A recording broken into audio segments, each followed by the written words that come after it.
Hey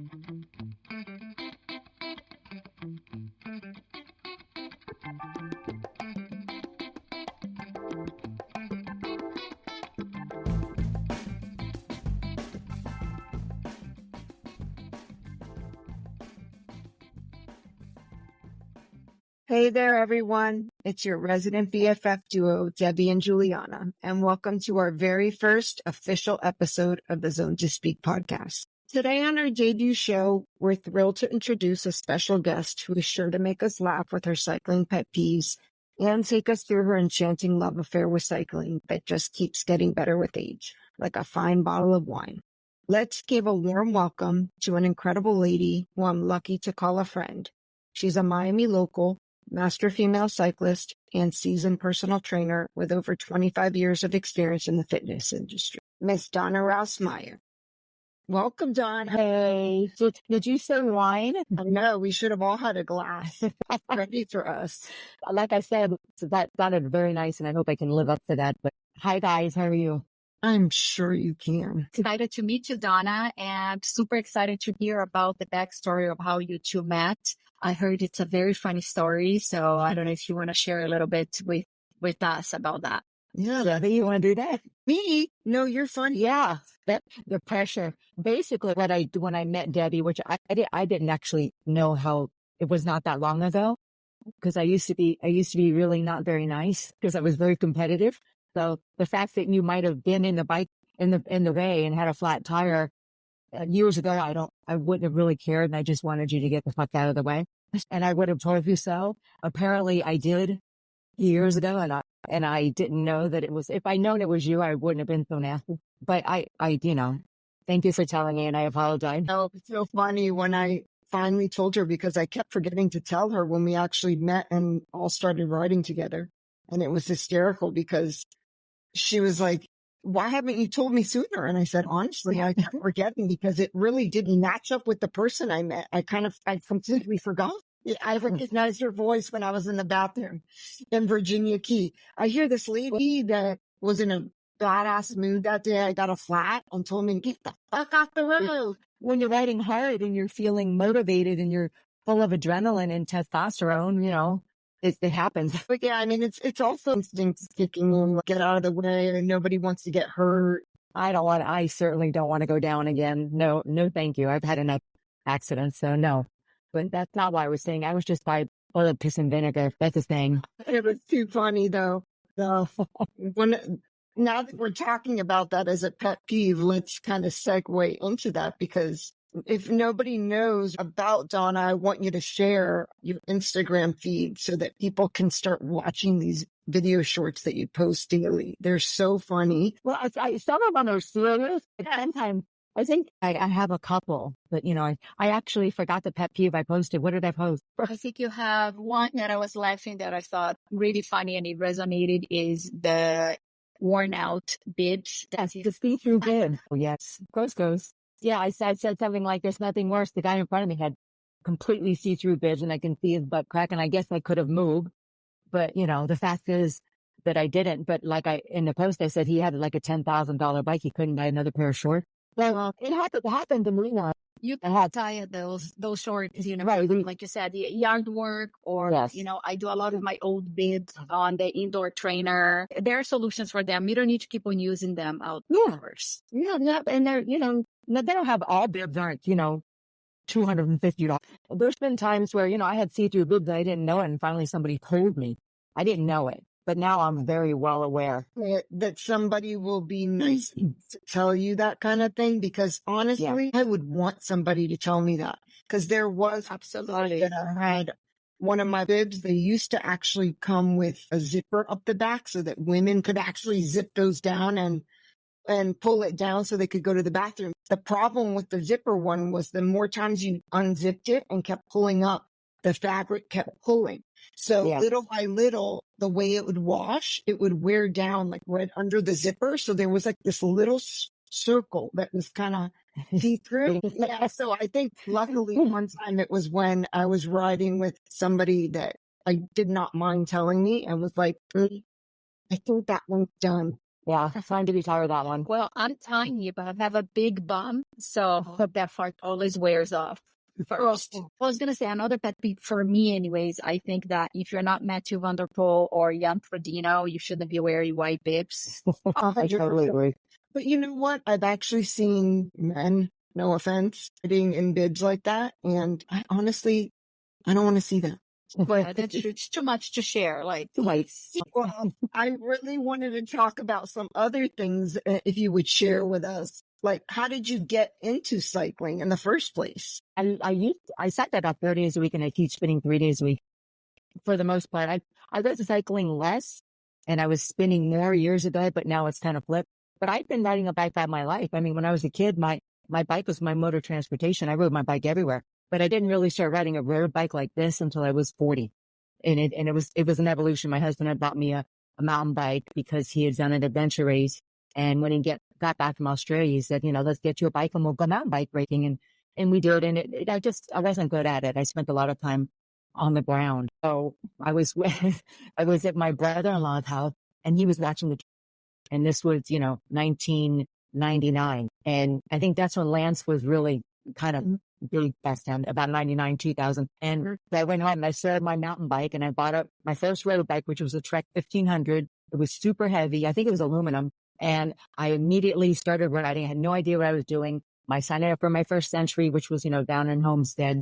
And I joined a team. I had a bunch of people riding up and down Sunset. So I tapped them and joined them. And then the rest is kind of history. And it's funny because when you find the sport you're good at, which I'm kind of glad I did, because I was kind of a tomboy, but I didn't consider myself athletic. But when I found the bike is when I realized I was good at a sport because I took to it like a duck to water.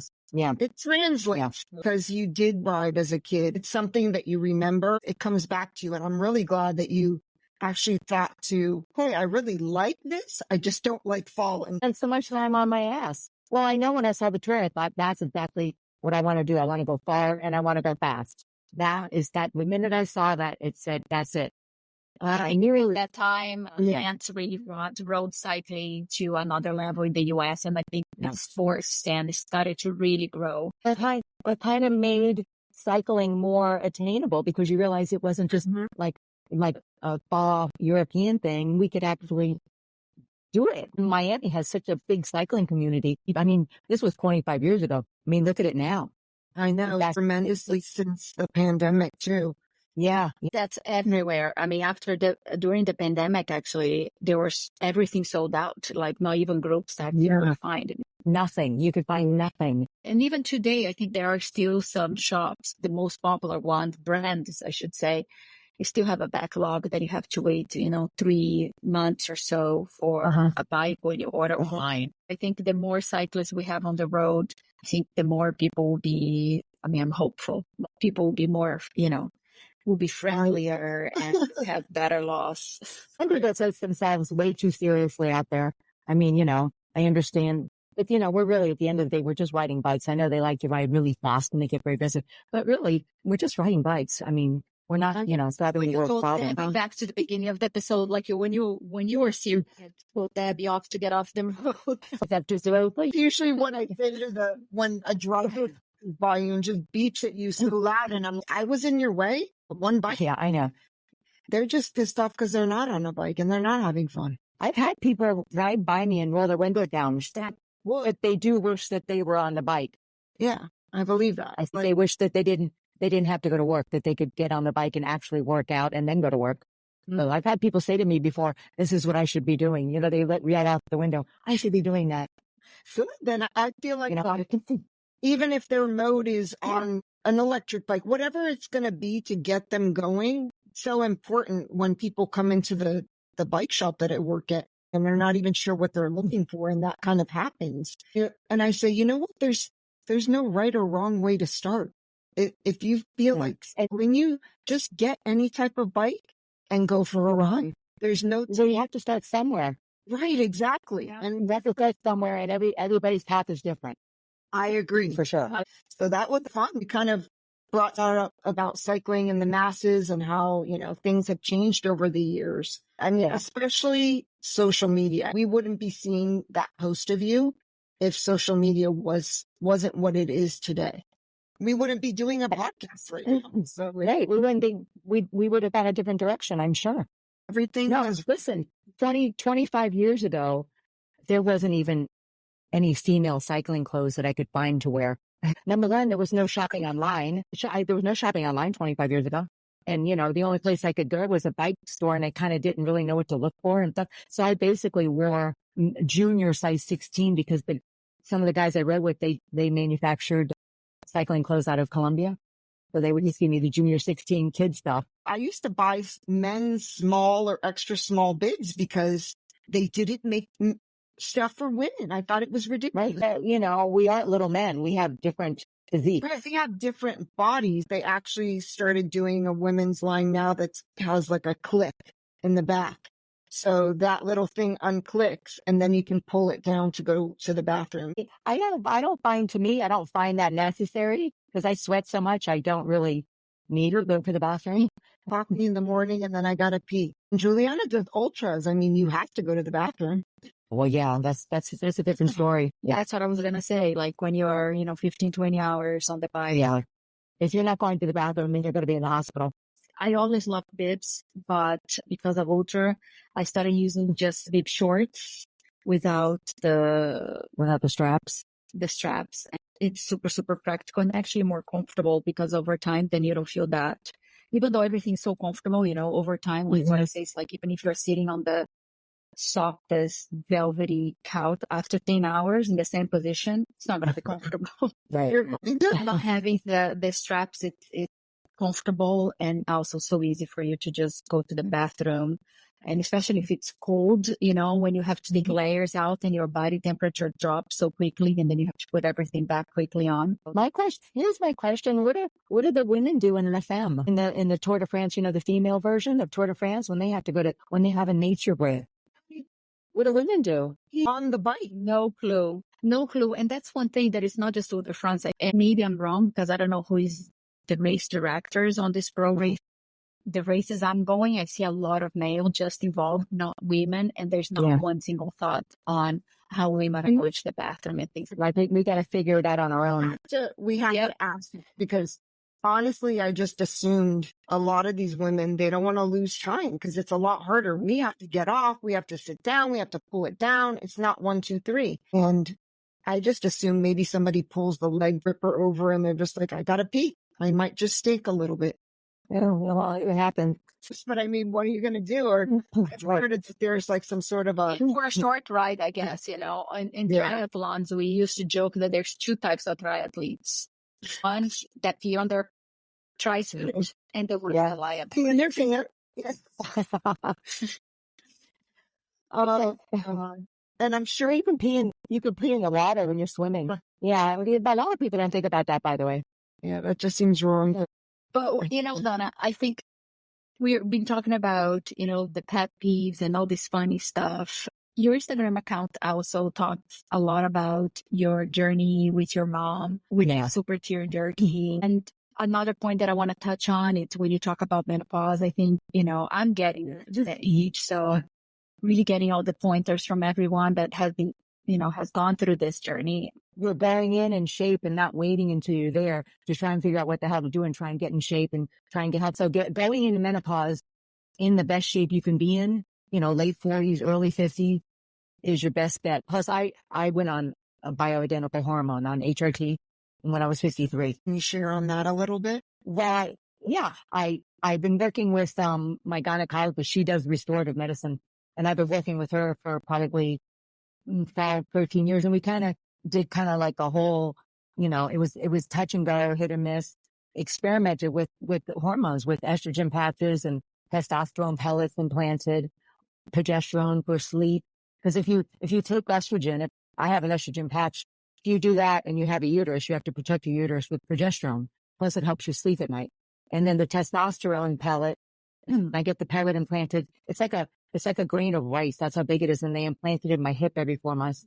And it keeps my bone health, my skin from getting too thin. You notice that it's different. Our skin can start to get a little bit more crepey. You get brain fog, you get fatigue. I mean, hot flashes, night sweats. See, Have you seen any impact on that on your cycling or no? In some ways, but I'm also, I recover a lot, right? Every freaking day. And I wonder why I'm always freaking tired. I recover a lot slower than I used to, a lot slower. I don't really slow down, and I probably should rest more, but I'm not really good with that balance in life. I have a hard time taking rest days. I feel like so many people don't give themselves proper recovery. That's actually part of it all is recovery. Yes. It could be literally listen to an audiobook as you walk, get a massage. Yes. Do active recovery things. When I spin, listen, it's not like I used to. I used to get my heart rate up to unknown levels. Now I keep my heart rate below 120 or 20 beats per minute. And it's, for me, that's active recovery. I walk on the treadmill. I walk outside with the podcast. So I do active recovery, but as far as sitting around all day. Yeah, I don't see you doing that. That's part of your personality as well. So it makes sense that you say that you can't find quite that balance there and that balance. Yeah. I can relate with that. So, and I'm sure so many other women can. So I completely understand that. And then, I mean, in the business and in as a trainer, for 25 years, trust me, most of my clients hate exercise and they would prefer to sit on the couch all day. I have a few that love it, but for the most part, that's why people come to me, because I kind of have their feet to the fire and mix them with vibes. So a lot of people, they think I'm a creature from outer space. It's just the way I am. Not everybody can do it. For as long as you can do it while you can, live your best life. It's weird because we were on Sunday and it was raining a little bit, but there was a lot of lightning, and I'm going, what did I do? That I don't know. I think I might regret this. Different. That's a little bit different, girl. No, I was just saying it obviously we didn't get hit by lightning because I'm sitting here, but I don't like lightning. But I think the main thing is like people need to find what they enjoy. Yes, and some people become who they never do. Mm-hmm. And that's the sad part. We all have to find a balance that works best for us. That's right, exactly. We've really loved having you on and talking about pet peeves and just also touching on real life issues that women go through with menopause. Real life stuff. I mean, listen, menopause is the M word. A lot of people don't like to hear about it, but it is what it is. But it's great because in the world today, women and people in general, they're talking about it now. It's just another phase of life. That's all it is. I feel like we can't just sit back. We need to talk about it. It needs to be represented more because everybody is affected differently. And then there's, and it's not the end of the world. Trust me. There's a lot of things that you're really going to like about it. I think it has always been treated as you're old. And I think, when you start going through that process, you're like, oh my God, I'm old now. Yeah. I think that's changing. And it's something that the more we talk about, it becomes more natural part of life. And, we just need to humanize it. This is menopause. You're going to dry up and burn away, and you're a little old lady and just go sit in your corner now. You're irrelevant and useless in this world, which is completely wrong. I agree. It's wrong. But there's people out there that really do suffer. I know. And that's the thing. We need to be able to provide women other options and support. I still think that exercise is the best medicine. I agree too. But for some women, they can't just jump into cycling like we do. We've been doing this for a while. But there are things that they can do that are nicer, gentler on the body, that are still good for them, that will still improve their life.